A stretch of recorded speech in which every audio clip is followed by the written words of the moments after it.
తెలంగాణ రాష్ట్రంలోని రంగారెడ్డి జిల్లా జనవాడ గ్రామంలో అంగరంగ వైభవంగా శ్రీ శ్రీ శ్రీ గోవిందాంబ సమేత వీర బ్రహ్మేంద్ర స్వామి గణపతి గాయత్రి సమేత శ్రీ విరాట్ విశ్వకర్మ బ్రహ్మ విష్ణు మహేశ్వర సిద్దయ్య శివలింగ నంది సహిత ధ్వజస్తంభ ప్రతిష్ట మహోత్సవ కార్యక్రమం 3 రోజుల పాటు అంగరంగ వైభవంగా జరిగింది.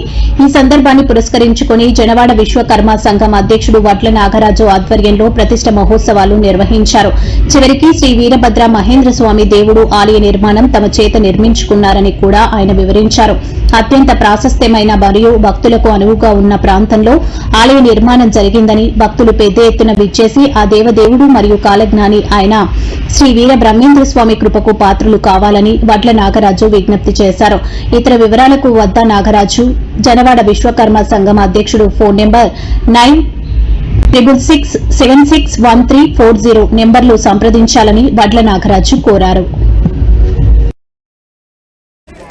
ఇప్పుడు మనం తెలంగాణ రాష్ట్రంలోని రంగారెడ్డి జిల్లా జనవాడ గ్రామంలో ఉన్నాము.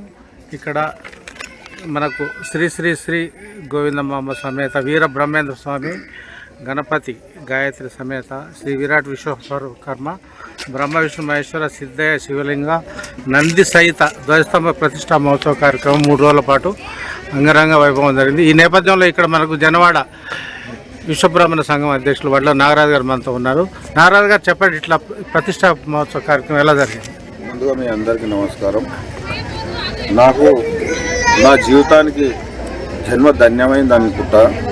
5 ఏళ్ల కళ నాకు ఈ గుడి కట్టడం. 5 ఏళ్ల నుంచి ఈ గుడి ఎంబడి వాడిన భక్తులకు అందుబాటులో ఉండాలి, ప్రజలకు అందుబాటులో ఉండాలి. ఈయన చెప్పిన కొన్ని సత్యాలను ప్రతి ఒక్కరు తెలుసుకోవాలి, ఆ సత్యబాటల్ని అందరు నడవాలనే ఉద్దేశంతోనే నాకు ఒక గట్టి సంకల్పం చేసుకున్న. ప్రతి ఒక్కరికి ఈయన దారిలో పోతే ఇప్పుడు జరుగుతున్నట్లాంటి చెడు సాహసాలకు దూరం అవుతారనే ఉద్దేశంతోనే ఈ నిర్ణయం తీసుకోవడం జరిగింది. ఈయన విపత్తు జరిగినప్పుడే జనాలకు గుర్తుకొస్తాడు. అబ్బా ఇదేదో జరిగింది, నాడు బ్రహ్మంగారు చెప్పిండే అని అంటారు. తర్వాత కొన్ని రోజులకు మర్చిపోతాం. నువ్వేం చేస్తున్నావు ఇట్లాంటిది జరిగినప్పుడు?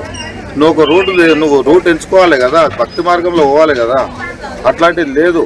ఏదో భూకంపం వచ్చినప్పుడు స్వామివారు చెప్పిండప్పుడు బ్రహ్మంగారు, మొన్న అదేదో కరోనా వచ్చింది, ఆ కరోనాలో అబ్బా స్వామివారు చెప్పిందే జరిగింది, ఎక్కడ పోయింది కరోనా మర్చిపోయారు అందరు.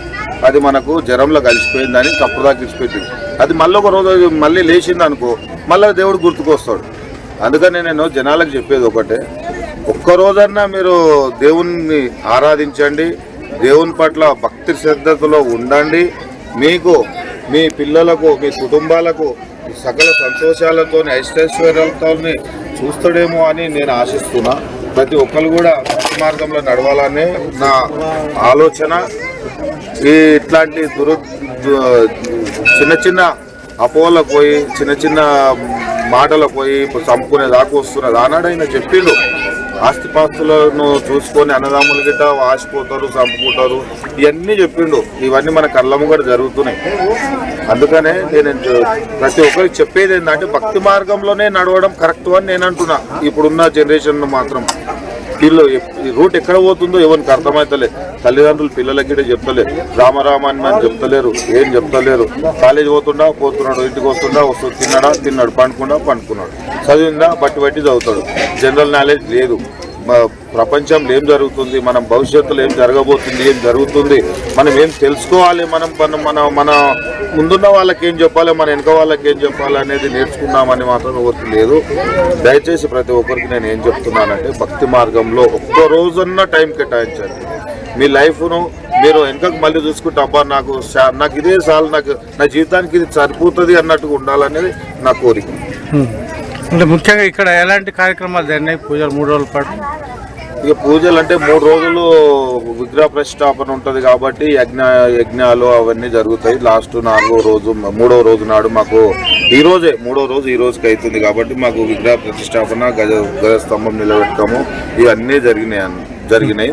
నాకైతే చాలా సంతోషంగా ఉంది. భక్తులు కూడా బాగా వచ్చారు, దర్శించుకున్నారు, అన్న ప్రసాదం గిట్ట మంచిగా తినేసి సంతోషంగానే ఉన్నారని నేను అనుకుంటున్నాను.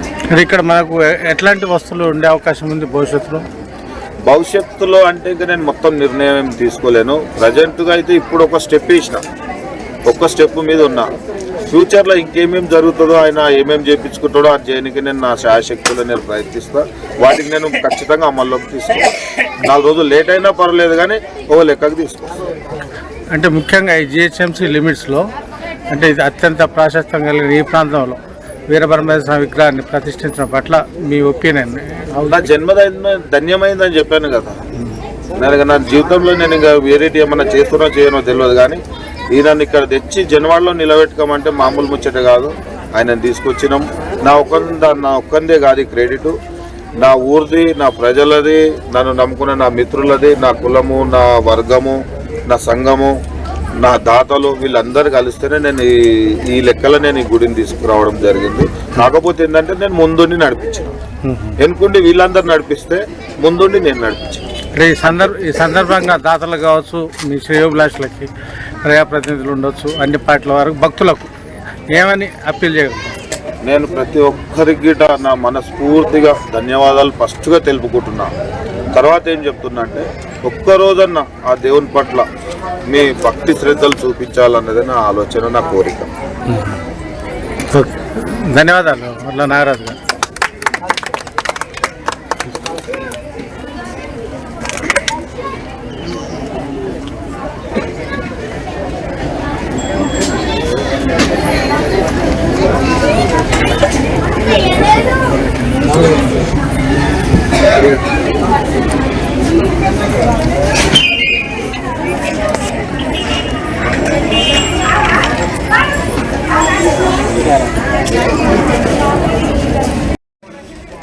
ఇప్పుడు మనం తెలంగాణ రాష్ట్రంలోని